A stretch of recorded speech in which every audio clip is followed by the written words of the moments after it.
like 10 seconds. Go. There you go. I'm going.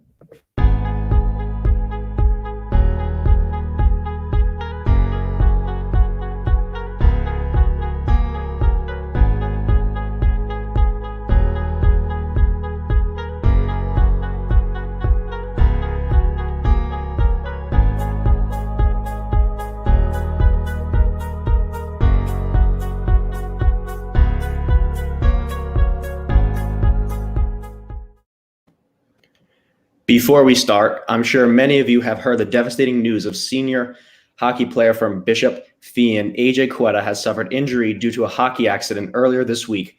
We just want to say that Chris and I, along with SFB and RI, are alongside you, AJ, on your journey back to the ice. I actually went to elementary school with AJ back in North Providence, and he was always a great kid who came from an awesome family. We have left a link to his GoFundMe down below. Any donation will go a tremendous way towards AJ's fight. Thank you all. And to AJ and the Quetta family, you are all in our prayers. Now back to the show.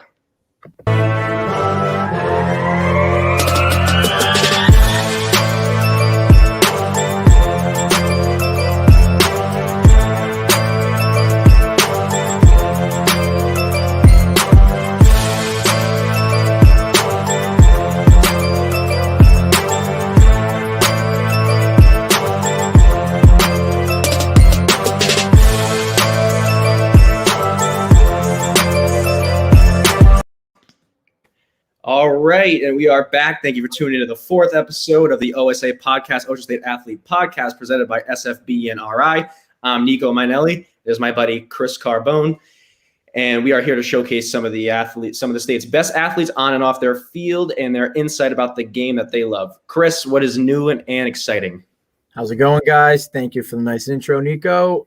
Today we got a stacked lineup between two student athletes from St. Ray's Academies. We have Hunter Parker, captain on the lacrosse and hockey team that is committed to Lasell University to play long pole and close defense there. And we also have team captain of the lacrosse team, Zach Mongeau, coming in, joining on the show. Nico, talk to me.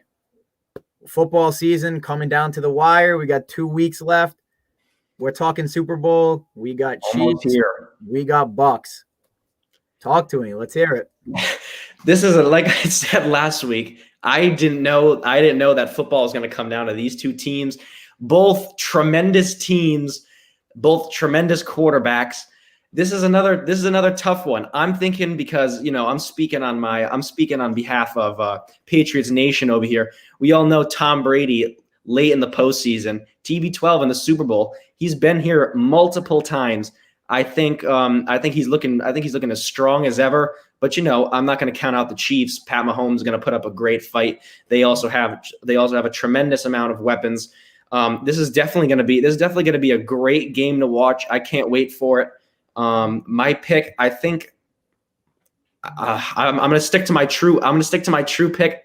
This is not what I want, but I got to stay true to it from the beginning of the season. I'm going with the Chiefs. Chiefs, and I'm going to have to join you on that one. As much as I don't want to say Chiefs, I mean, it feels like every single time we turn on the news or turn on ESPN or something, Patrick Mahomes is right there being talked about, and I think it will continue to stay like that over these next 2 weeks and over the entire offseason. I think the talk of the league will be the Chiefs, and I think it will stay that way for the next couple of years because Chiefs are dominant. We've seen that. We saw how they played last week. We saw Patrick Mahomes doing his thing, just straight up domination, and that's basically what it is. And this it's going to come down to, can the Buccaneers hang with this absolute speed demons on that wide receiver core and Hardman and Hill? I don't know if they can hang with them. We're going to have to see it. But I mean, it's crazy to think that football season's already over. I mean, we got the Pro Bowl, which is being played on Madden this upcoming Sunday. I'm sure that'll get a lot of fans to watch that. Yeah. And then after that, we got the Super Bowl, 6:30 Sunday. I mean, that's crazy to think about it, that it's already here. But Tom Brady, 10th Super Bowl. Like, we have to acknowledge that. He's been in the league. This is his, 21st year, I believe? And I believe so. I saw a stat that Tom Brady is more likely to make a Super Bowl than Steph Curry is to hit a 3-point shot. Wow. Just put that, like, we're talking the greatest 3-point shooter in my eyes of all time. And then just Tom Brady making more Super Bowls than 3-point shots. I think that is absurd. And another thing, what my pops was telling me is Tom Brady single-handedly, it's kind of funny. You went from the big three up in Boston, Sox, Patriots, and Bruins, and all them always going to the finals and the Stanley Cup and whatnot. Yeah, Tom Brady comes down to Tampa. You got the Rays that made the World Series, the Lightning that won it all, and now the Buccaneers are in the Super Bowl. It looks like wherever he goes, it just seems that the city's teams, they just follow and they just continue to just make champions. Effect.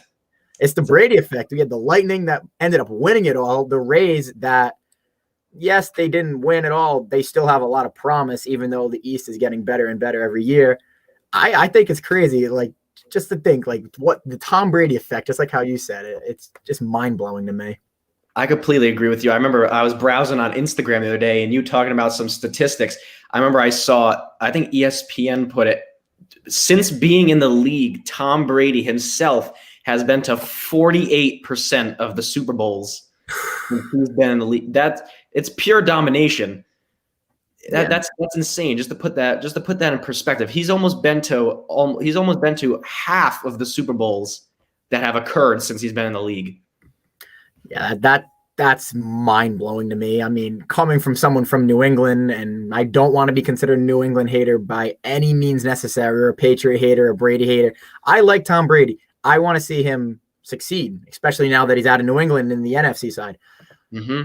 But just seeing him, like, growing up in New England, not liking the Patriots is a living hell coming from anyone that is a fan, and just having to deal with, like, every single year the same outcome of the Patriots every single damn year in the Super Bowl is just mind-blowing. And for him to take his talents and join all these other quote-unquote washed players like Gronkowski and Fournette even, and Antonio Brown, to join all of them, the Dominican Sue on the defensive side of the ball, Levante David, all these old veterans, to come out and just make the Super Bowl.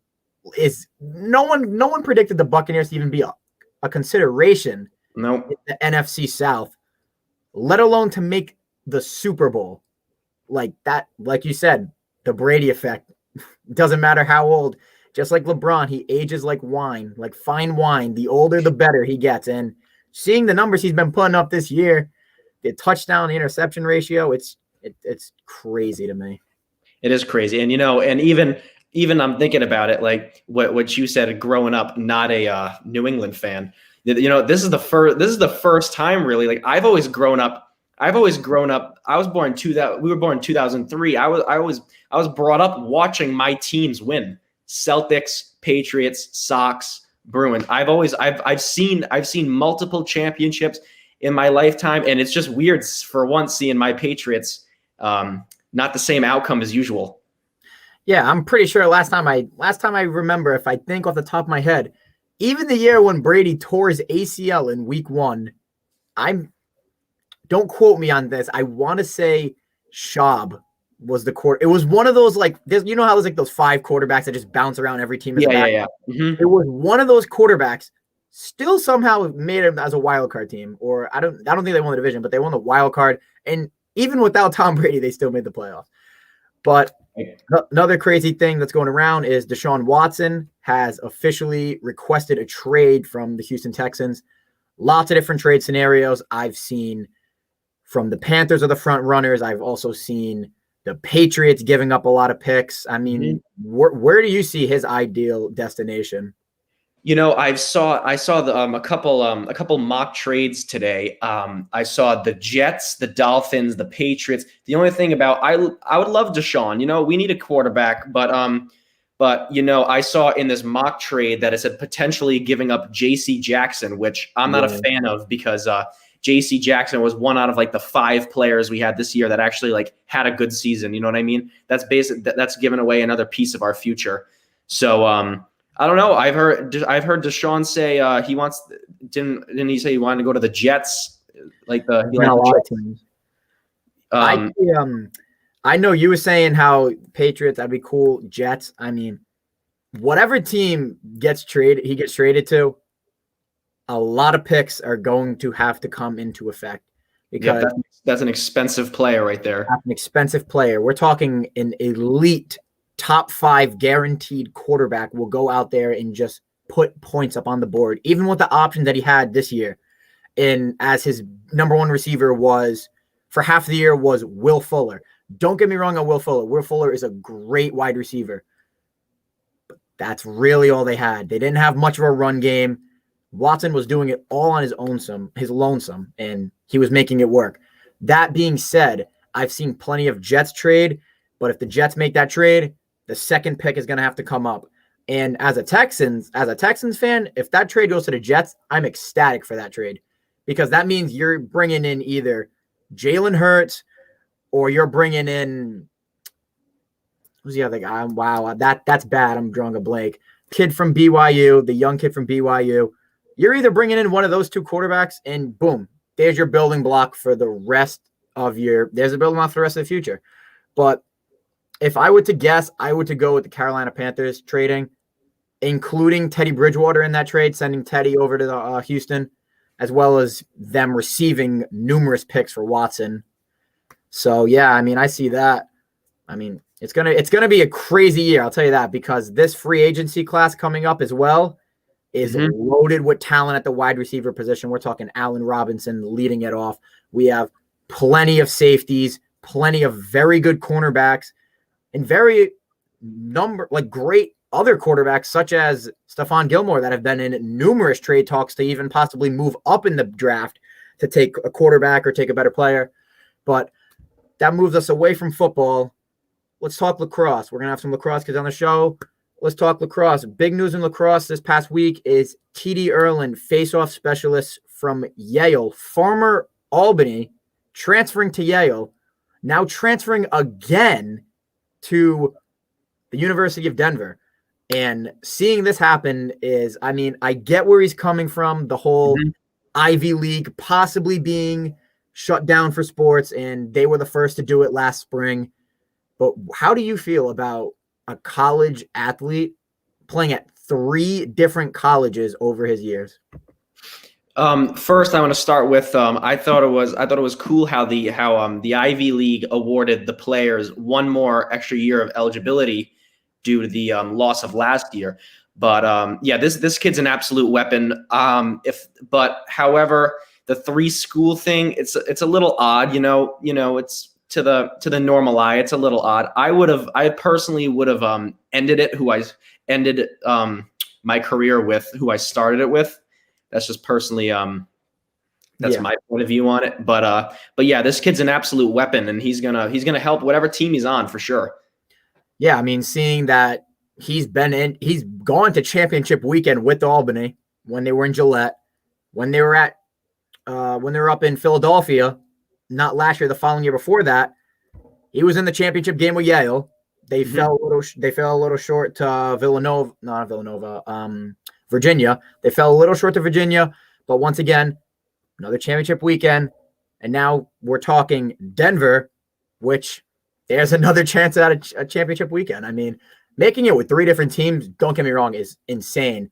And him joining Denver University, he's going to go there and he's going to aim to break one of the best face-off men we've ever seen in Trevor Baptiste. He's going to go out there and try to break and shatter every single one of his single-season records, which I think is crazy. And as soon as his 5th year of eligibility is done, boom, I guarantee that's a first overall pick. Whatever team in the PLL decides to pass on him is just beyond belief, because not only is he a face-off man, he can stay on. He changed the Fogo position, the face-off get off. He's more of a face-off stay on. He is staying on the field and he can score off the face-off, which is something you don't really see much as a Fogo. Not much. And it's gonna be a good year for lacrosse, for professional lacrosse too. I say the PLL, I can't wait till that goes back on. It's always a fun time watching the pros get to play, especially now that the PLL is constantly growing as we speak. You know what I mean? When me and you first started off, lacrosse was just, it was just like that sport. You know what I mean? That sport. But, every day you slowly see more and more kids get into it. And you start to see it more on TV too, just showing how fast the game is growing. It's exciting. You see it. The PLL is with NBC Sports, championship weekends always on ESPN, as well as other neighboring ESPN channels or local SEC channels and whatnot. But we're going to take a quick break, and as soon as we come back, we will bring in our guest for today's show. Sounds good.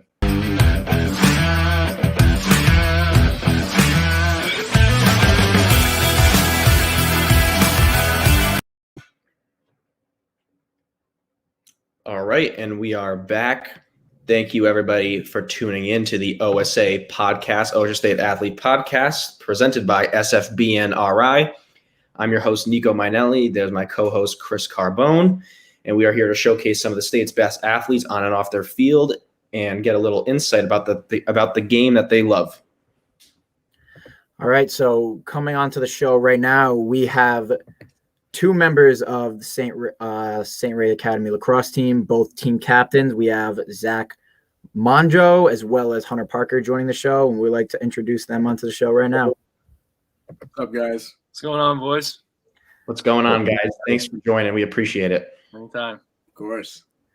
So to kick off the show, Hunter, start it off with me. How's life been going? Everything with COVID and dealing with all the sports and whatnot. How's things been going? Everything's been going as expected. I mean, it's definitely been a tough adjustment, especially with hockey this year. We originally were allowed to have no fans, and that actually just got lifted this week. So it's going to be the first week we're allowed to have fans, and we got a game tomorrow after school. Should be going good. That's awesome. Zach, how about you, buddy? Life's been going good, man. Recently just joined the hockey team, helping out here and there. I mean, school's a little tough being online every now and then, but, just doing my thing, skiing every weekend, picking up my stick, just, living life. Yeah. That's awesome. Doing a lot of skiing, Zach? Oh, I'm doing a ton of skiing. Sounds good to me. And as you heard at the beginning of the show, it's been a tough week in the high school hockey community. Hunter, I know you were talking about your team wearing the Shamrocks number 10 on your helmets. You want to elaborate a little bit on that? Yeah, our goalie Jeff was on AJ's half-season team, and one of our starting forwards, Ben Force, and they were all really close. So Jeff's dad's a graphic designer, and he designed us a sticker to put on the back of our helmet. And then we're going to have one of the team moms create a poster, and we're going to be wearing that behind our bench for all of our home games. Nice. That's awesome. Nice. That's awesome. I mean, very tough. I mean, I saw Bruins earlier before puck drop. They hung up AJ's jersey, his number 10, right against the boards in the bench area. And I think it's great. I mean, hoping for a speedy recovery. I mean, the donations have been absolutely mind-blowing from not only teams but people as well. But I mean, I think it's great, and I think what's the hockey community, everyone coming together as one, I think it's special. Absolutely, yeah. There's no community like the hockey community. 100%. And back to let's go to high school sports a little bit. So right now, lacrosse is on as of right now. How's your team looking? We're looking definitely pretty good. I think this could be a championship year for sure. Absolutely. Zach, you feeling good? Oh, I feel great about our team. We've been together a long time. We were really young 2 years ago. We started, I think, 9 sophomores on the field. So we got a big returning core. And you know what? I think with a lot of work, we're going to do really well this year. Excellent. That's good that also you guys have been a young team, and now this is your last go, all the senior class. I know you guys have a pretty decent sized senior class coming up right now. And how special is that to grow with your class, seeing that you guys were all very young, starting and getting playing time on varsity as freshmen and sophomore, to now finally come together as one, as senior class, last go? Like, how's that feel for you guys? I think it's awesome. I mean, we all pretty much started between 8th grade and 9th grade, and to see us all be so inexperienced, and then our senior year, we're all going to get a shot to really do some damage in D3. Yeah, absolutely. I totally agree. I mean, I picked up lacrosse my sophomore year, no idea what I was doing, and I got out there, and it's just like it's insane to like see how much everyone's grown, not just as like a person, but as like an athlete on the field. So yeah, I think it's going to be an absolute banger year for us. Awesome. I love to see it. So my question, we'll start with Hunter. How differently has been recruiting recently, dealing with all of the COVID situations and whatnot? How has it impacted you differently from, say, like freshman, sophomore year? I would say recruiting has definitely been really hard. I mean, it's hard to like showcase your skills with tournaments. Everybody gets canceled. You're not really sure when things are gonna take place. The biggest thing is just have to be your biggest advocate. No coach is going to be able to send out emails for you and get through to other coaches. I mean, you just have to advocate for yourself and recruit yourself. Yeah. So, yeah, I know for you, joining me in the GNAC is going to be pretty cool. You're committing to Lasell University. How was that? I'm super pumped. I couldn't be more happy with where I decided to go. Coach Mason, Coach Reggie, they really brought me on, and they've been nothing but great to me. That's awesome. That's great to hear. I'd love to see the field with you guys for the next 4 years. Absolutely. But Zach, what about you, buddy? What are you feeling for the next 4 years after high school? Well, definitely college for sure. I was thinking about trying to recruit myself for lacrosse after our sophomore year. But because of COVID and the lack of film that I had and just experience on the field, I didn't have any, coaches talking to me. I just decided, I might just send it and go to a state school somewhere and just play the club, Yeah, club lacrosse is always fun. There's no question about that. Yeah, club lacrosse is fun. Club lacrosse, you don't have the stress of having to play and practicing every day, waking up morning for lift. You just go out there and just have fun. Exactly. Now, speaking about club lacrosse, let's bring up the best one, Summit. I remember all four of us were up in New Hampshire. When was that? That was a couple months back. Yeah. Couple months back. For you guys watching, Zach is the fastest kid I've ever seen on the field ever. Bro. But yeah, that was a great experience before we get shut down. But I know, Zach, you've been kind of like an OG Summit athlete for a while now. You've been with them longer than I have. How has Summit helped you growing as a player, and Coach Parker helping you out along the way? Summit and Coach Parker has absolutely changed the way that I play lacrosse. If you looked at me sophomore year out there at PCD, just going off of what I learned just at practice, it was terrible, awful. So being able to play club ball in the summer and in the fall with Coach Parker and playing kids who were from all over, who were 10 times better than me, that only made me get better because, iron sharpens iron. So, I mean, it's helped me tremendously. Yeah, I completely agree with you with that. I'm a newer Summit athlete. I know Chris has been on for quite a while now. He's the one who got me to go. And Hunter, you're relatively new, right, to Summit? Yeah, I played over the summer my freshman year, and then I rejoined the fall of the senior year. Oh, I gotcha. How have you had fun with Summit? Oh, compared. You sorry, go ahead. No, you go ahead. You go. I was just gonna say, I mean, my first year of lacrosse was my freshman year, so going right from the high school season to the Summit season put me up against a lot better competition, and I mean, it definitely made me grow a lot as a player and get a little bit more experience under my belt before the next season. That's good. That's good. One of my questions to you is, how has 3D Lacrosse and 3D New England, 3D Bears, all those great organizations, how has those organizations helped you, just for the future and just basically pave your path to being where you are right now? Yeah, I mean, I don't think I would be where I am right now without 3D Lacrosse. I mean, just the practice plans alone were so defensive, constructed, and they really just did a great job constructing good defensemen, really honed in on my skills and let me put they let me just kind of do what I wanted on the field and showcase my skills where I want to. That's good to hear. I mean, I remember I had a short experience with 3D, and I'll be completely honest with you. You'll be the first person to go out there and say that the coaching aspect of 3D is very high motored.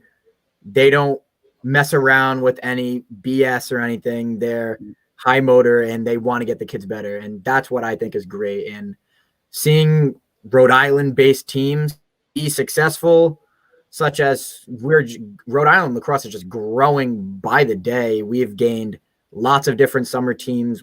I think could be possible. I think there's like 3 or 4, 5 possibly current Rhode Island club lacrosse teams compared to 1 or 2, maybe 3, 4, 5 years ago. So that just proves that the sport of lacrosse is growing. But I'll ask Connor this question. What coaches have helped you through all of the years and all the sports you've played, hockey and lacrosse included? What coaches really like hit home to you and really helped you pave your path? Well, I'd say easily the high school coaching staff at St. Ray's. Coach Labrizzi is our hockey coach, and I actually went to the baseball meeting my freshman year, and I wasn't feeling it. He was trying to get me to play lacrosse the whole hockey season, so I said, you know what, why not? All my friends play it, so I'll hop in, and I loved it. Then Coach Pete and Coach Pearson really worked on my skills, got me on the rebounder. I mean, the 3 coaches for sure at our high school were the first to really put faith in me. That's good to hear. Now, Zach, what about you? I know you have a career in multiple different sports, so talk to me about a little bit of that. Do you want me to go into all my sports? Let's hear it. All right. A lot of the coaches that I had experience with started with football. I played football for 3 years at Saints, and it was my lineman coach, Coach Tweedy. He looked at me. I was 5'9", 165 pounds, soaking wet, playing JV football on the line, and he told me, "Just push me." And I got a lot of like my fight from that. And I'd have to agree with Hunter, like Coach Pete, Coach Pearson, Coach Bill over at PCD and St. Ray's, Coach Labrizzi, he coached lacrosse too. The positive reinforcement where we play is just unmatched at any sport that I've played, participated in. So that's been great. And then I competitively ski race on the weekends, and my coaches are just, I'd say that they're the best. Just the amount of work that they make me do, the amount of the drive that they give me, it's really helpful. So shout out Todd Harris. He's a GOAT. Awesome. Love to see it. Go in a little bit more in depth to skiing. So talk to me about it. How are you liking it? I learned how to ski when I was 3 years old, and my family's been going up every single weekend since I was 3. Wow. So I've been ski racing since I was 7 years old, and it's always been such a big part of my life. Really shaped who I was. It's kind of like, I would say, it's like a vice just for me to just be somewhere I love. I don't know. When I'm on the mountain, that's where I belong. No better feeling. That's awesome, because I remember Chris and I are still on the Pee Wee Hills. We haven't graduated yet. Last time we went, it was just a lot of falling and not knowing how to stop. But yeah, hopefully we get back. Maybe Zach can teach us. Yeah, one day we'll go up with the Sun Boys. We'll get a time there one day. But we're gonna go we're gonna go get a quick commercial break, and we'll be right back in a moment.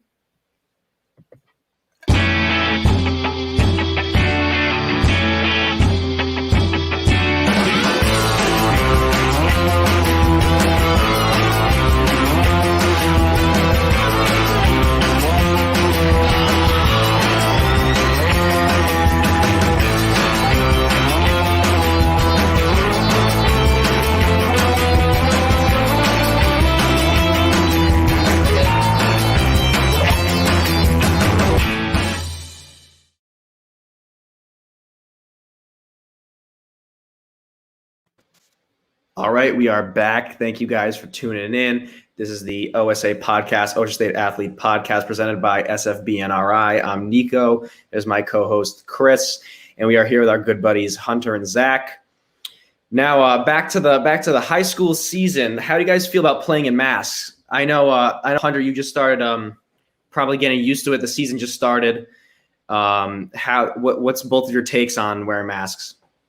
Well, I'd say with hockey, it's definitely pretty tough. The breathing is definitely limited, but I mean, I think everyone's just so eager to play. Everyone's willing to do whatever it takes to get on the field. Zach, what about you? I'd say the exact same thing. I mean, you know, we wear the mask every day in school. I've pretty much adapted to it. I don't think it's going to stop me from playing any sports ever. Yeah, I completely agree. You know, Zach's still going to run like a gazelle regardless, mask or not. Mask or not, he'll still be the fastest out there. Yeah, speaking up on those mask things, like me and Nico, we've been constantly training and even doing small little get-togethers with some of the kids on the team. We're always making sure that a mask is required just to get that out there. And, I mean, I'll be honest, it's a lot tougher, like 100% tougher, and I can only feel you. So, Hunter, one of my questions is are any of the line changes, are those shorter now because of the masks? I would say, yeah. I'd say it's definitely up and down and get off the ice. I mean, you can't have any 2-3 minute shifts out there anymore, that's for sure. I feel you on that. And now jumping right back into things, hockey season, you guys have had your fair share of practices, games so far. How are you guys looking on the season? How are we feeling? We're feeling pretty good. We're definitely short-numbered, but it seems like with all of our opponents that, you know, everybody seems to be a little short-numbered this year. But all the boys are getting ready to go. So we've had 2 games. We're 2-0. We got two games this weekend. So should be a good weekend. That's good. And now touch up on that. Who are the 2 games that you played so far to make you guys go 2-0? We played Coventry on Saturday night, and then Tuesday afternoon we played West Warwick. West Warwick. That's good. That's good that you guys are starting off 2-0. Over here at West, our hockey team is 1-0 going into a game tomorrow. So, Zach, my question to you, how are you liking hockey? How are you feeling about it? First year as on the team. Well, I'm loving it so far. I mean, I'm super blessed to be able to, you know, go to the games and represent, you know, St. Ray's hockey. It's great being out there. I love the boys. We're truly buzzing this year, and I think, you know, we're ready to show everyone what PSW hockey is about. That's awesome.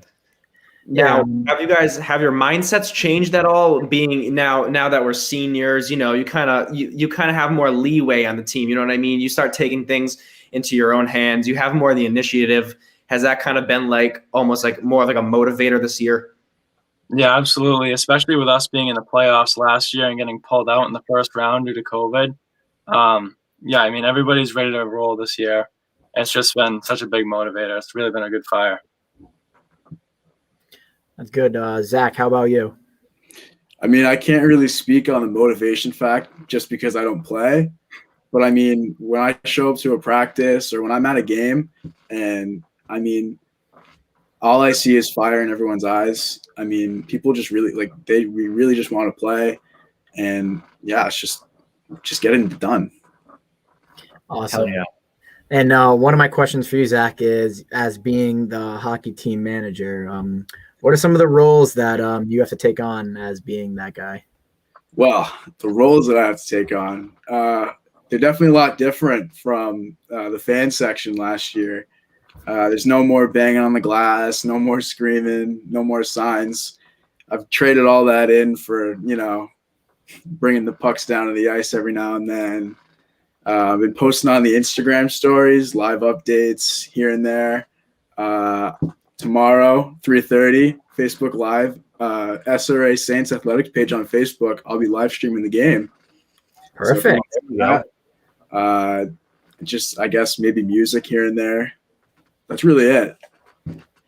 Can't ask for a better time. No, absolutely not.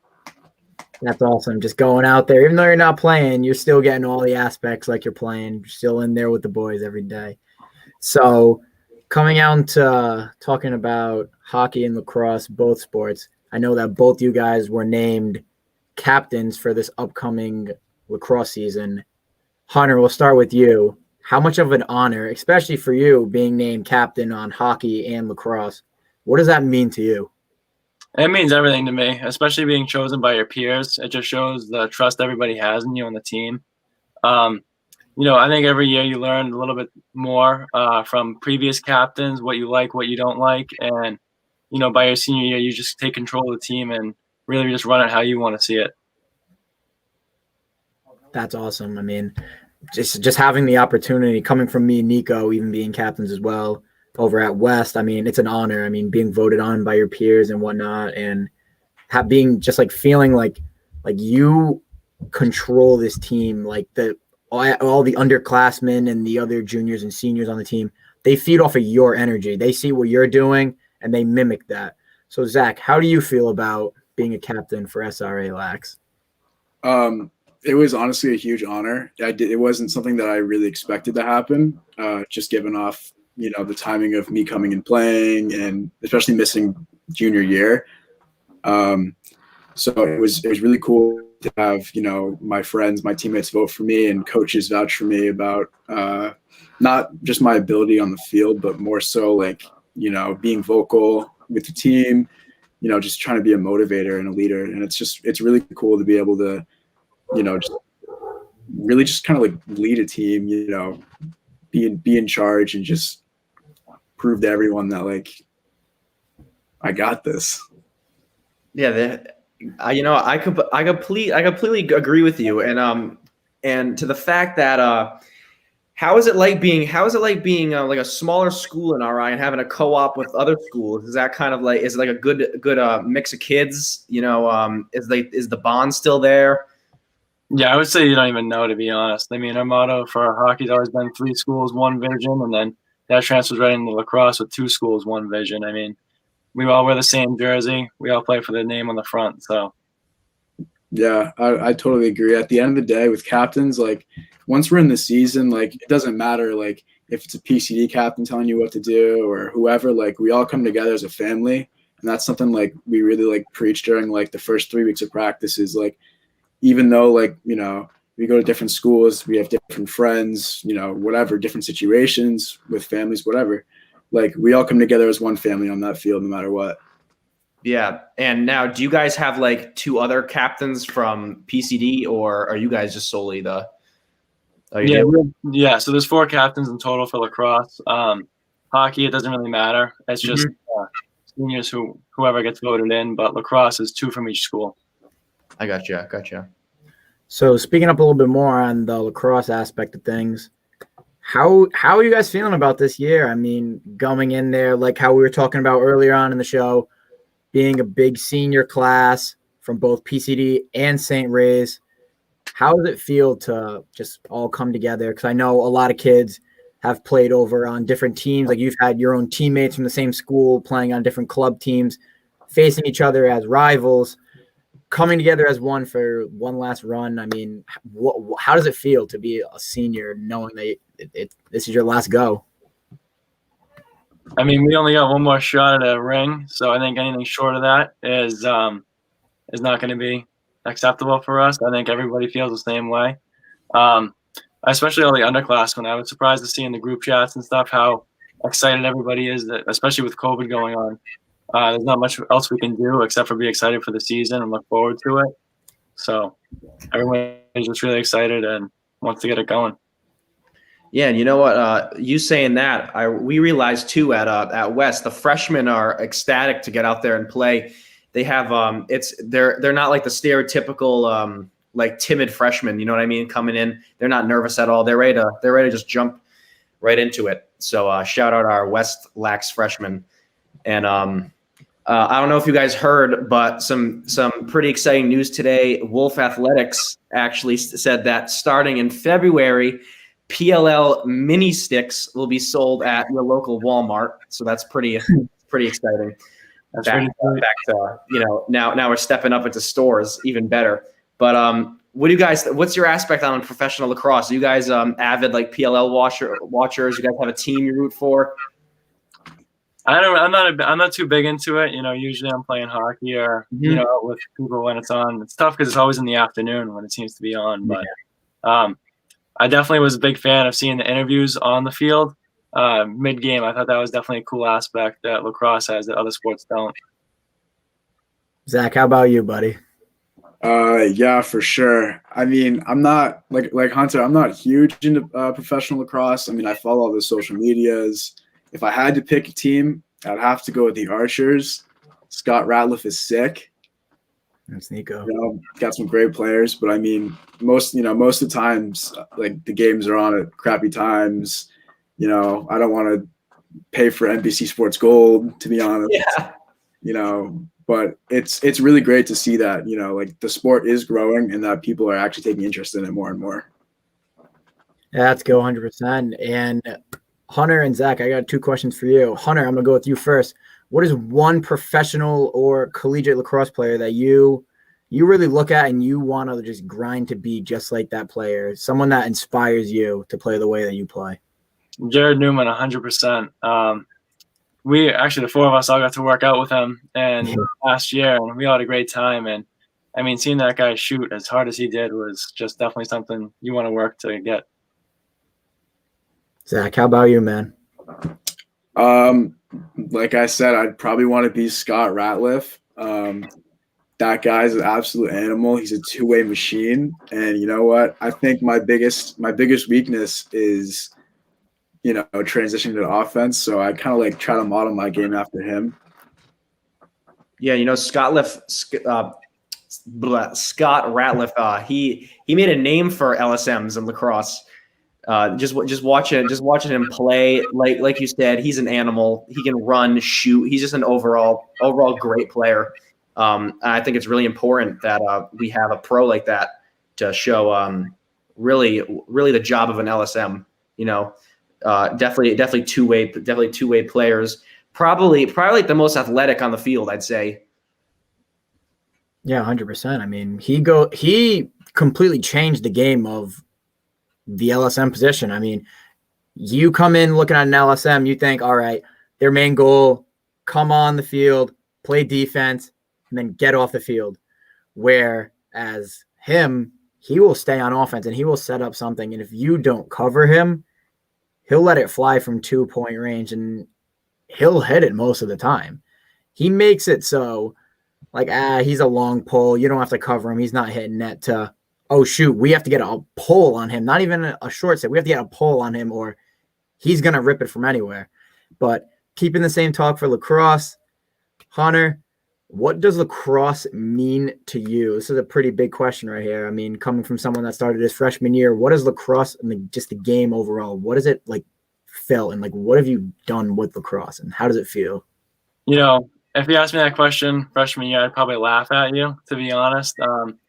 I didn't really think it was going to mean much to me except for just hanging out with the boys after school, going to get McDonald's and going to practice. But no, it's meant a lot. It's got me my ticket to college. And, in all honesty, I wouldn't have been looking at the schools I looked at without lacrosse. So that's definitely got me a lot. Zach, what about you, man?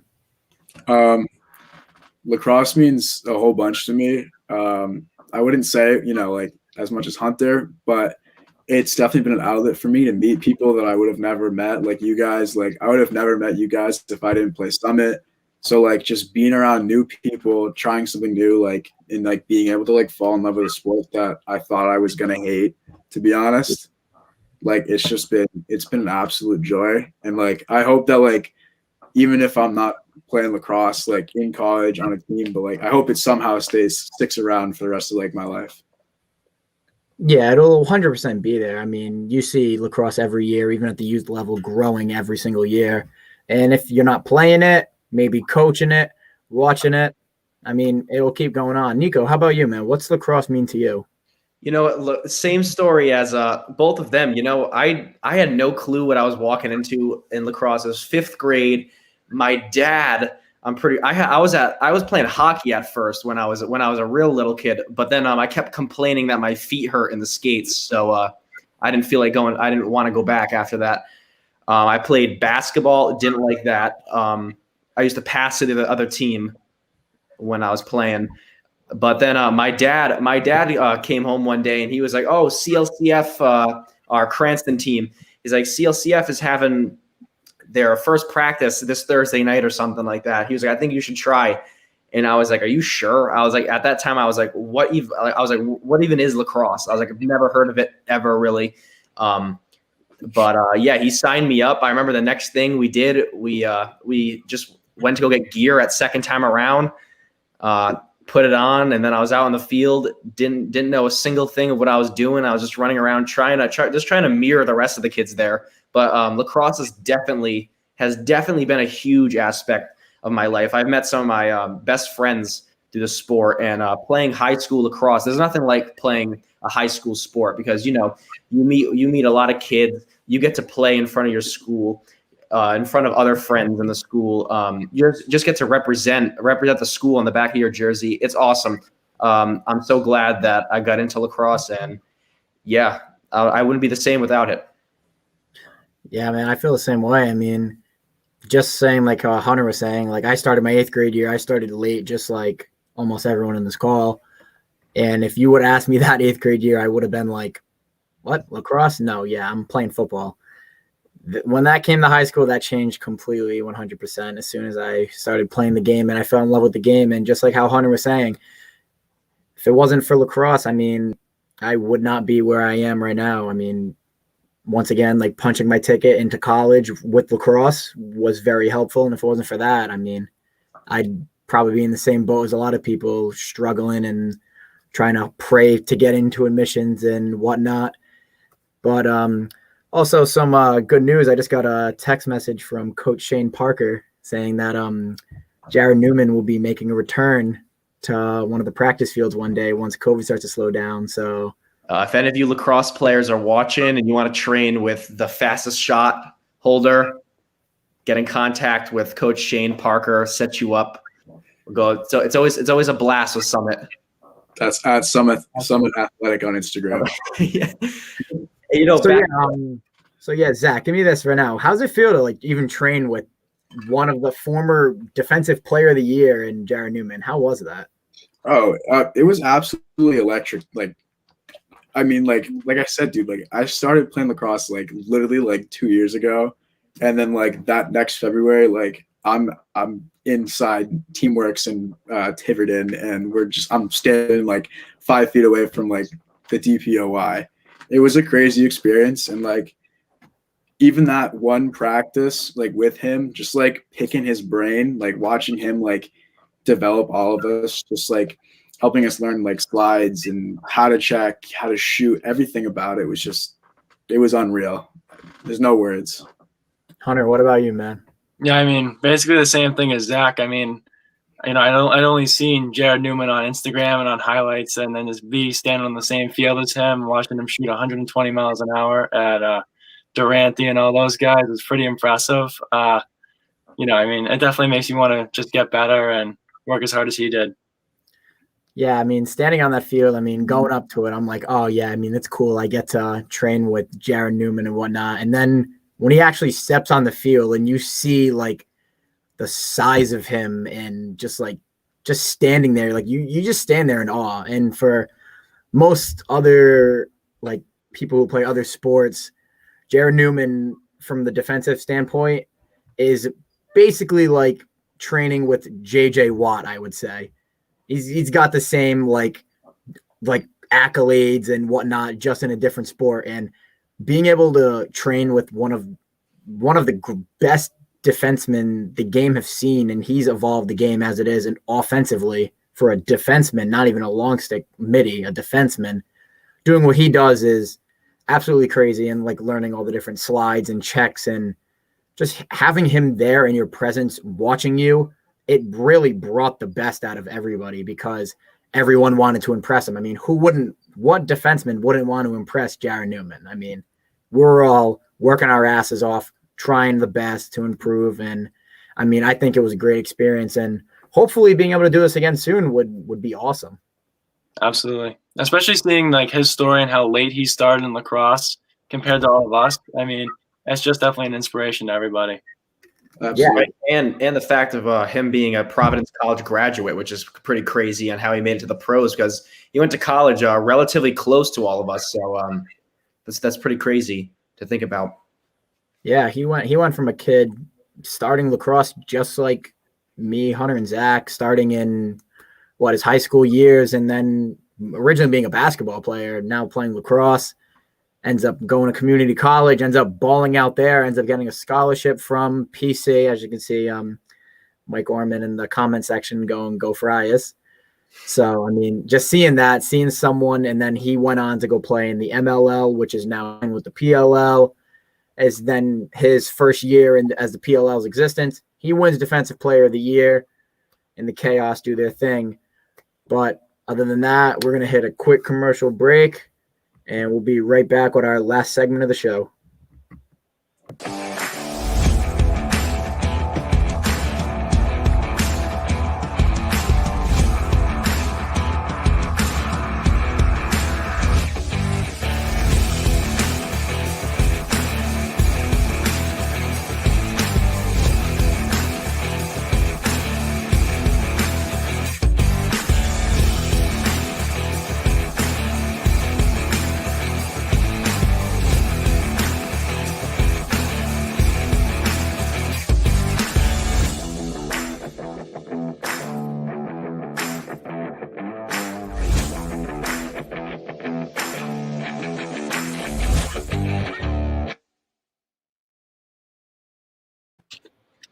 All right, we are back. For those of you guys just tuning in now, this is the OSA podcast, Ocean State Athlete Podcast, presented by SFBNRI.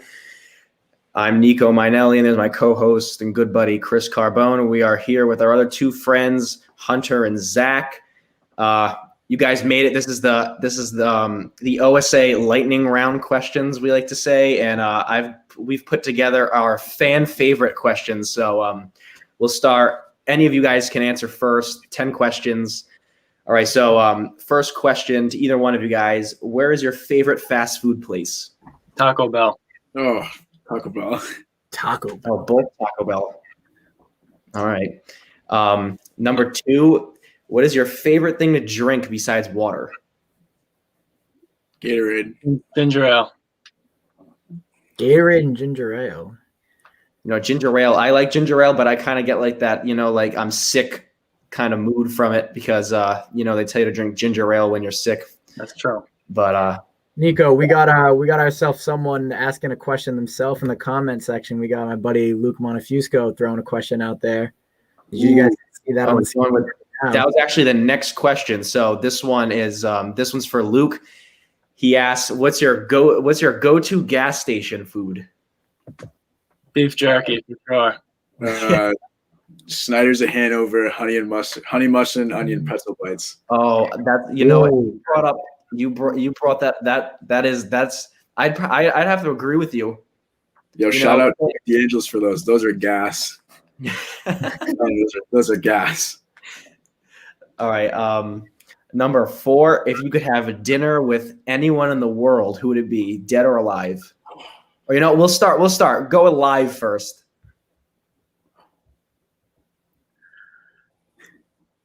Dude, what? I'm gonna go with Zdeno Chara. Big Z. Tom, of course. Tom Brady, come on. Brady. Now, if we got to pick dead. JFK. Martin Luther King. Great picks. Those are two very good picks. Now, number 5, your favorite pro athlete as of today. Tom Brady. Isaiah Thomas. Isaiah Thomas. Yeah, dude. 4. Wow. Yeah, the Celtics need him back. They did. They did the poor guy wrong. Number 6, what is your favorite TV show or movie if you don't like TV, whatever one? Probably Breaking Bad. Oh, that's a good one. The Office, hands down. I've been wanting to get into The Office for so long, except that's just like a lot of episodes to catch up on. True. But about movie. Movie, Step Brothers. The Dark Knight. Oh, The Dark Knight. That's definitely top 5. Now we got, what do you value most in life?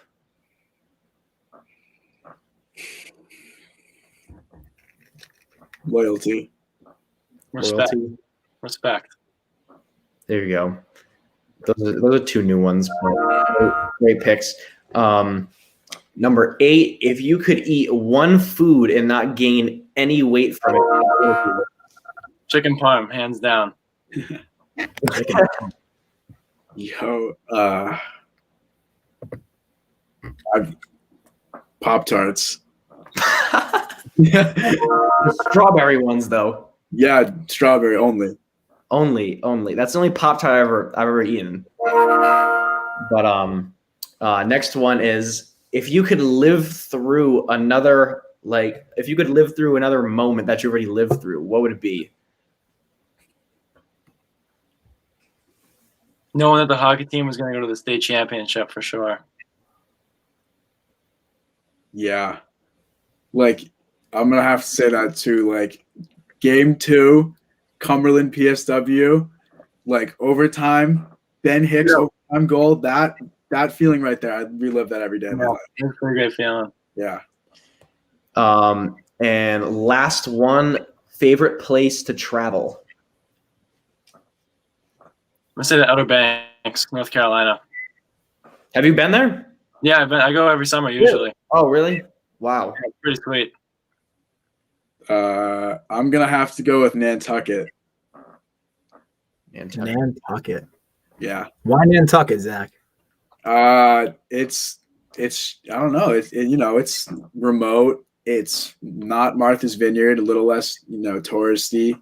You can go out there. There's just absolutely beautiful beaches. The water is unmatched. At least I think anywhere in Massachusetts, the water is unmatched. Nantucket's just my spot. And Hunter, what about you? What are you going to do down at Outer Banks down in Carolina? Oh, it's pretty sweet. I mean, everyone's driving like trucks on the beach and on the sand and everything. Everyone's just fishing. I mean, it's like a highway. I mean, people are doing like 45 miles an hour on the beach. There's horses like on the beach that are wild. I mean, that's pretty cool. Yeah, and Hunter really liked the show too. So I did like the show. So yeah, that leads me up to the next question. How alike is the show to like the actual place down in Carolina? How like it didn't seem that alike. Wow. It's more of the kook side. It's more on the rich side for sure. But just the driving on the beach and how the like setting and how it looked didn't really look the same to me. Oh, wow. I'd have to agree. I've been there. It's kind of depressing. All right, but we're going to go to our last break, and I'd also like to thank you guys once again for coming onto the show, but we'll be back in one moment.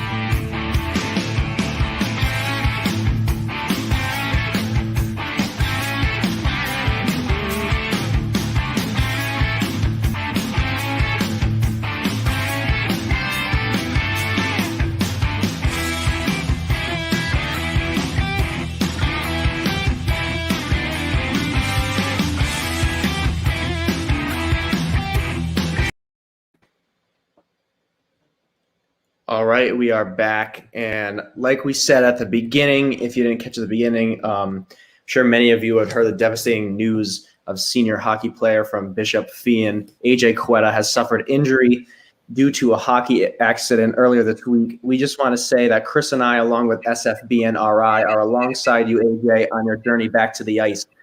I actually went to elementary school with him in North Providence back in the day, and he was always a great kid who came from an awesome family.